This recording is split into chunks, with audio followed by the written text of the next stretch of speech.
What's the single biggest difference between the person who achieves their goals and the one who never quite gets there? People often assume it's raw talent, or maybe sheer luck. But the truth is far less glamorous and far more powerful. The true difference is discipline. Discipline is the ability to choose what you should do, even when you don't feel like doing it. It's not about waiting for motivation or inspiration to strike. It's about showing up consistently, regardless of your mood, and following through with actions that align with your higher purpose. Yet, if you've ever tried to develop discipline, you know it's not as simple as repeating a motivational slogan. The problem is that most of the advice out there about self-discipline is shallow, ineffective, and often misleading.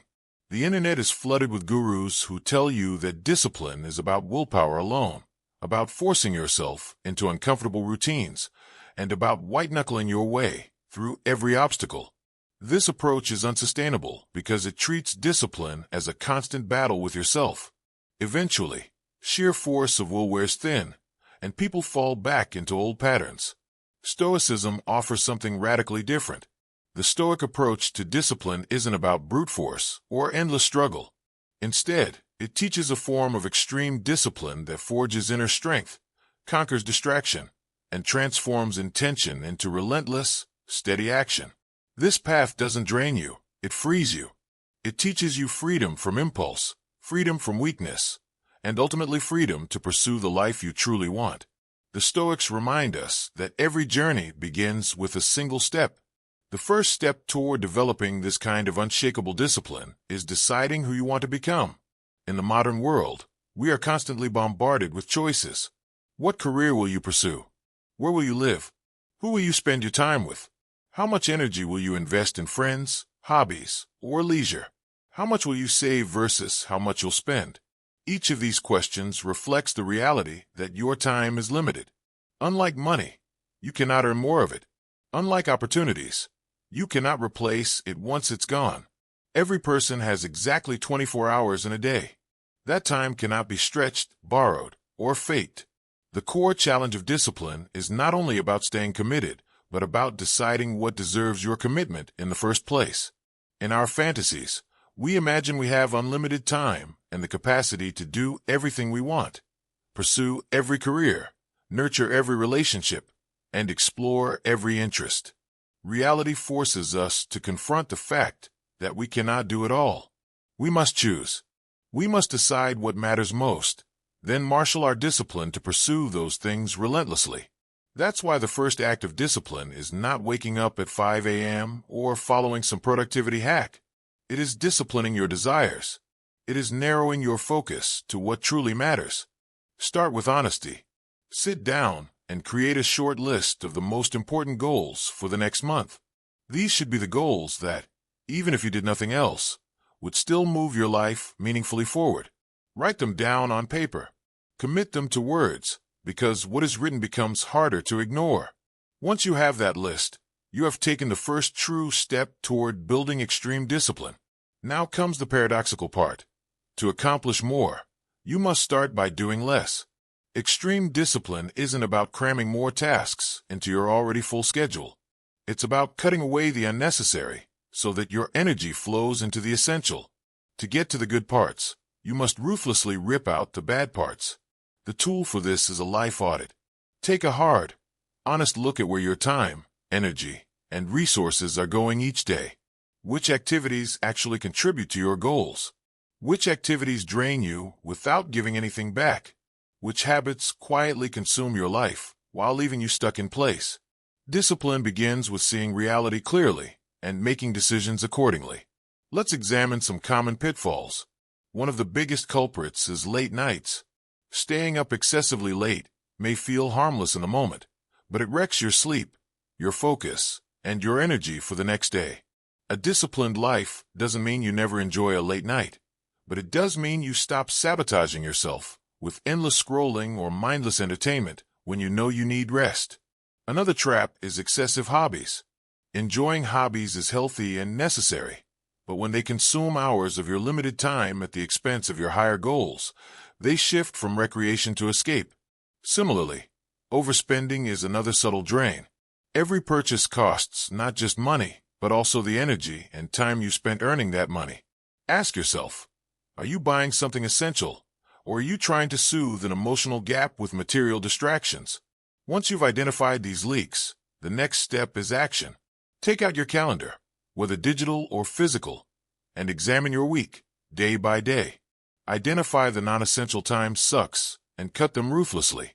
Ask yourself, what would happen if I stopped doing this? For example, many people spend 2 hours a day on social media. If you eliminated that, would your life be worse? Or would you suddenly reclaim 14 hours a week to pour into the goals you claim to care about? This is what discipline is. Not just about forcing yourself into harder routines, but about clearing space so your energy flows to what actually matters. Cut the expensive hobby that drains your wallet and your schedule. Reduce or eliminate food, alcohol, or substances you know are harming you. Take out the trash, both literal and metaphorical. Discipline is the art of bringing what is out of control back under control. But removing the bad is only half the battle. To build true discipline, you must also establish the good.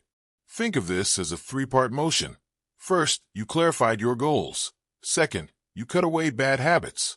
Third, you begin cultivating positive habits that form the foundation for your new life. Whenever you want to take a new direction in life, you start with the basics. One health professional summed it up well. 3 things exert the greatest influence on your day-to-day happiness and should be optimized before almost anything else: your sleep, your nutrition, and your exercise.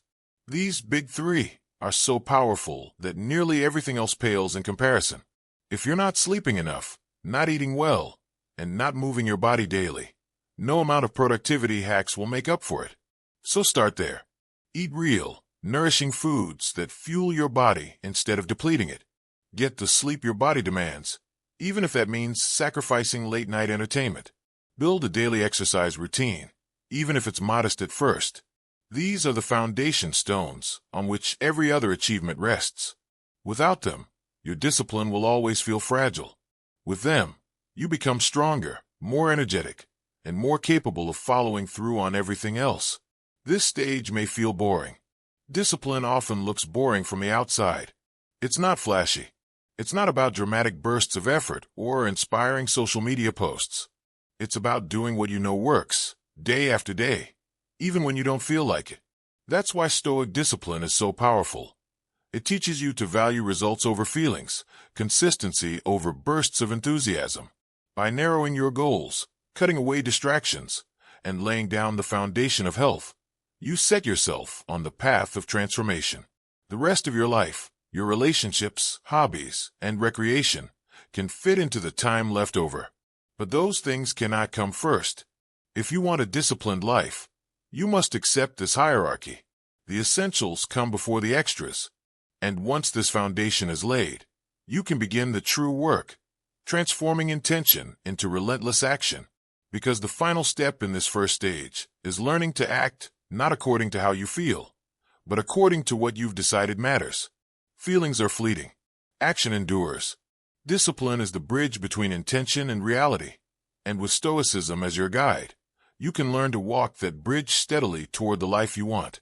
Once you've identified what matters most, cut away distractions, and built the foundations of health and clarity, the next challenge arises: how to turn intention into consistent action.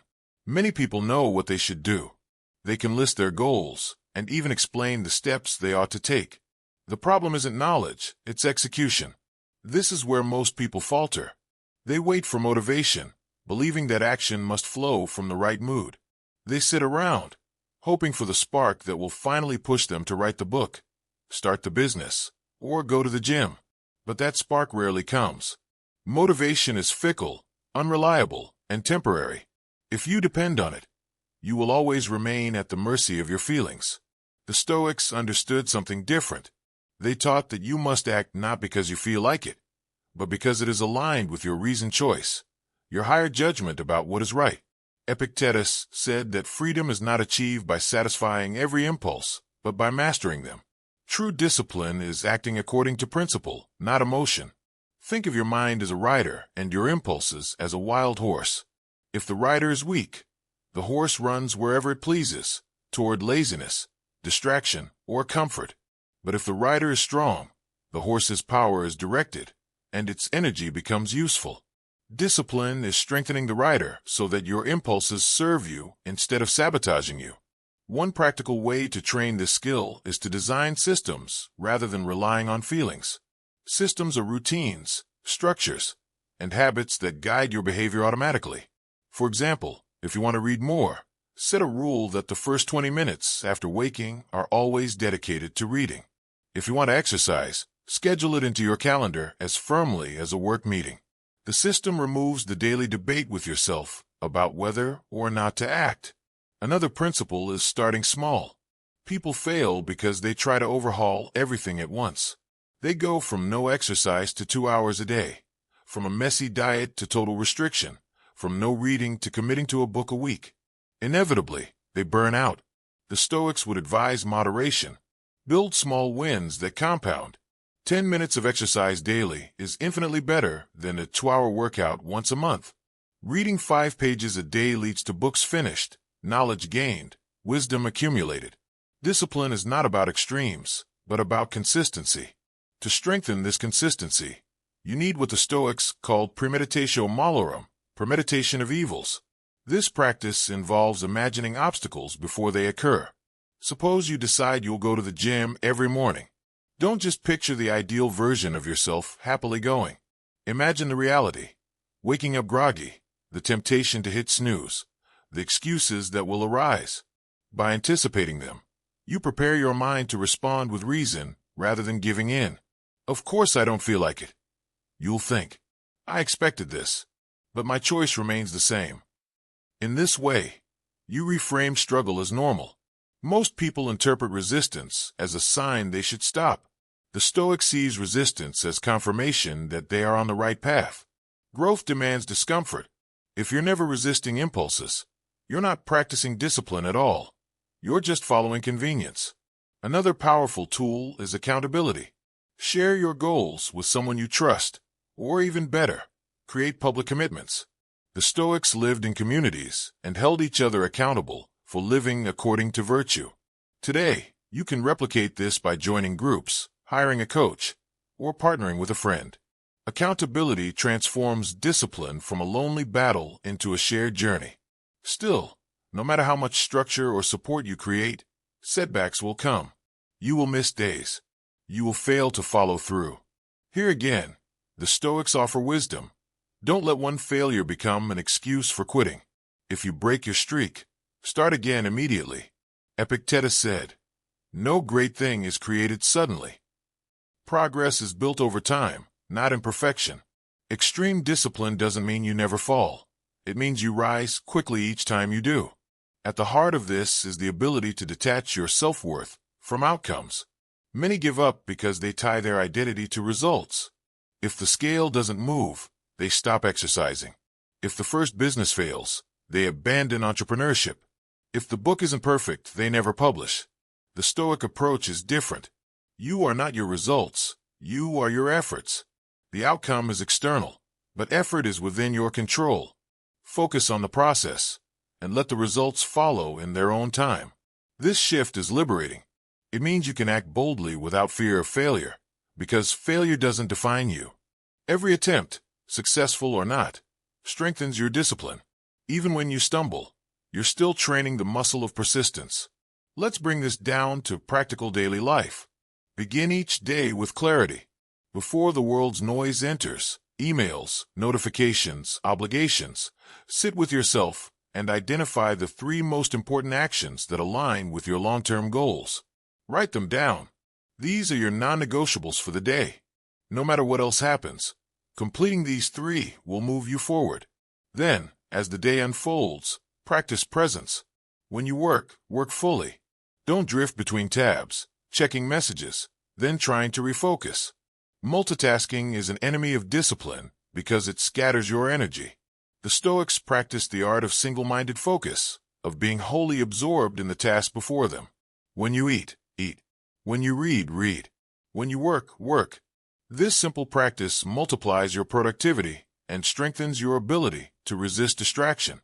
Of course, distraction today is more aggressive than ever. Endless entertainment, constant notifications, and digital temptations compete for every moment of attention. One modern Stoic act of discipline is controlling your digital environment. Turn off notifications. Delete apps that trap you in endless scrolling. Use website blockers if you must. Your attention is your life. Spend it with intention. Now, let's address a deeper layer, emotional discipline. It's one thing to control your time and habits. It's another to control your reactions. Rejection, criticism, and failure will test your emotional resilience. A Stoic doesn't suppress emotions, but chooses not to be ruled by them. When insulted, they remember Marcus Aurelius. If someone can show me I am mistaken, I will gladly change. For I seek the truth, which never harmed anyone. The harm is to persist in my own self-deception. Emotional discipline is the ability to pause before reacting. Instead of snapping back, take a breath. Instead of spiraling into self-pity, remind yourself, this is outside my control. What can I do within my control right now?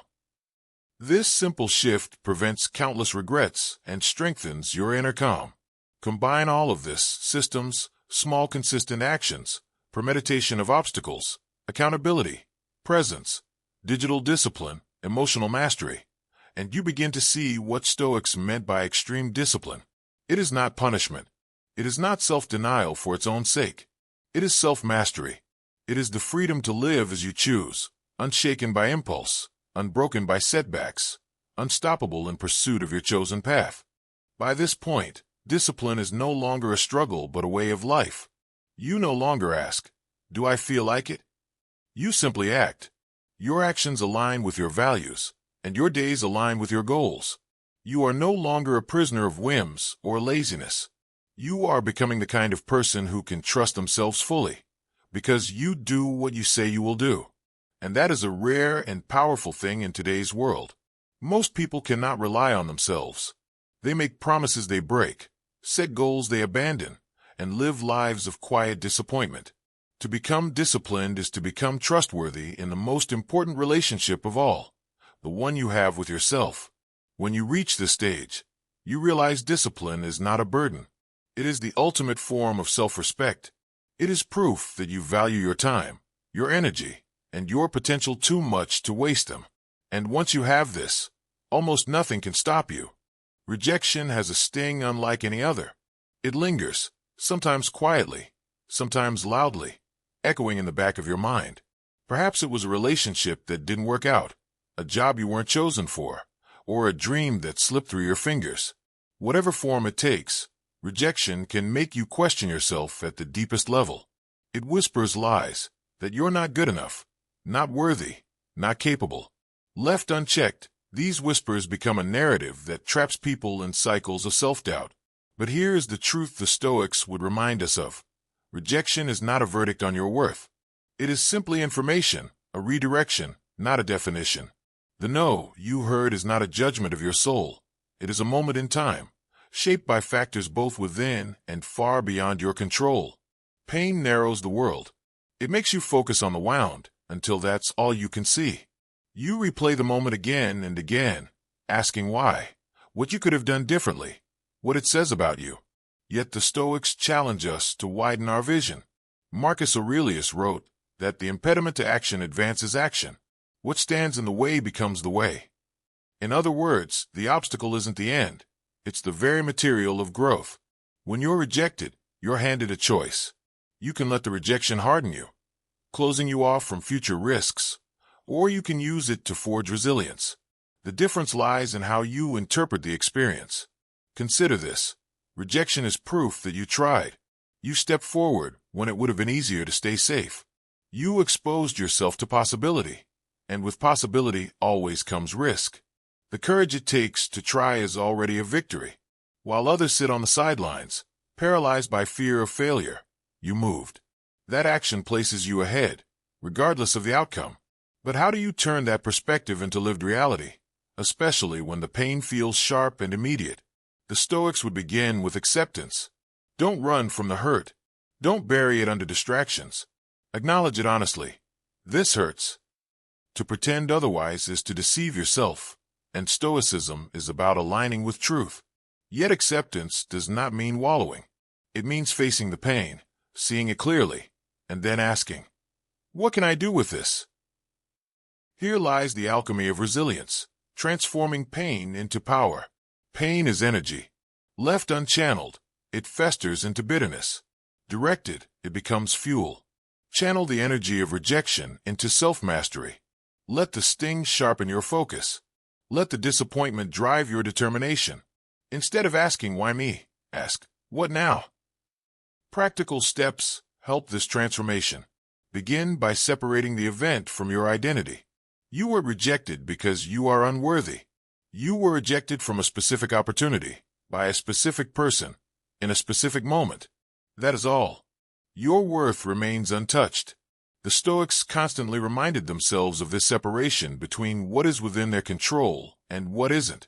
Your effort, your growth, your choices, these belong to you. The decision of others does not. Next, reflect without self-condemnation. Ask yourself, is there something to learn here? Could my approach improve? Was I pursuing something truly aligned with my values? Or was I chasing approval, ego, or illusion? Sometimes rejection reveals areas to refine. Other times, it reveals that you were aiming at the wrong target altogether. Both are gifts, if you're willing to see them. But what if the rejection wasn't fair? What if it was shaped by bias, misunderstanding, or circumstances out of your control? Then your task is to let it go. To hold onto injustice is to chain yourself to it. Marcus Aurelius reminded himself daily. People act according to their perspective, limited and flawed as it may be.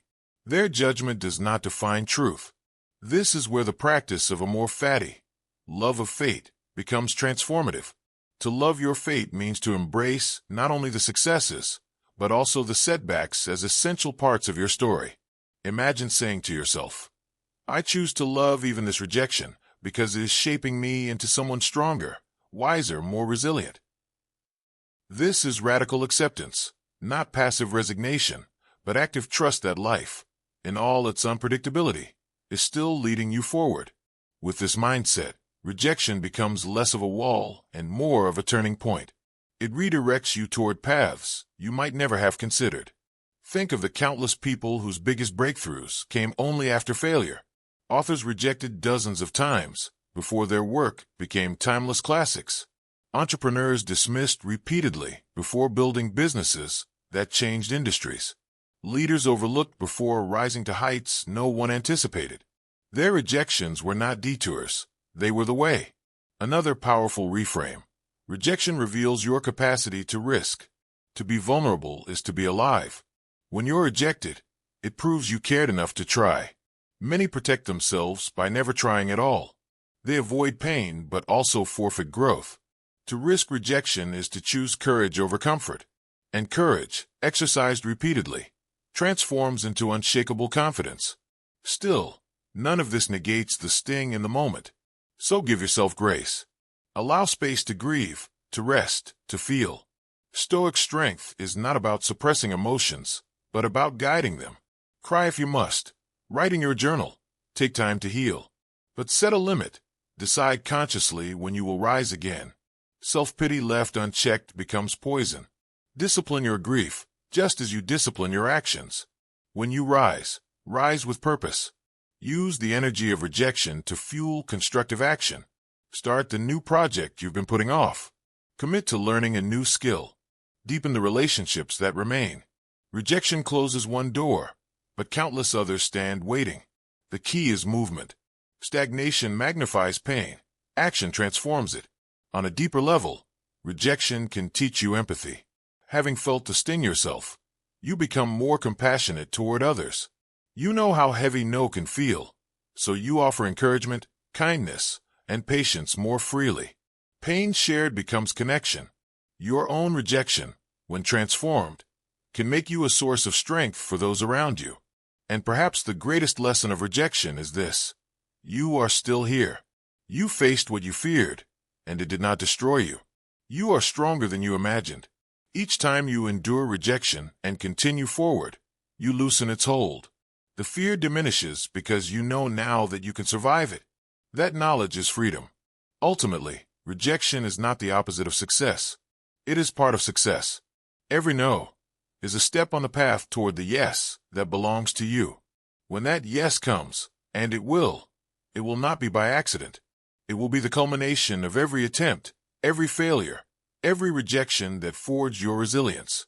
The Stoic path is not about avoiding pain, but about mastering it. To transform rejection into strength is to embody the essence of Stoicism, to live with reason, to act with courage, and to love fate in all its forms. And when you do, you discover that rejection, far from being an enemy, has been a teacher all along. So let the rejections come. Let the doors close. Let the no's echo. Each one is shaping you, testing you, refining you.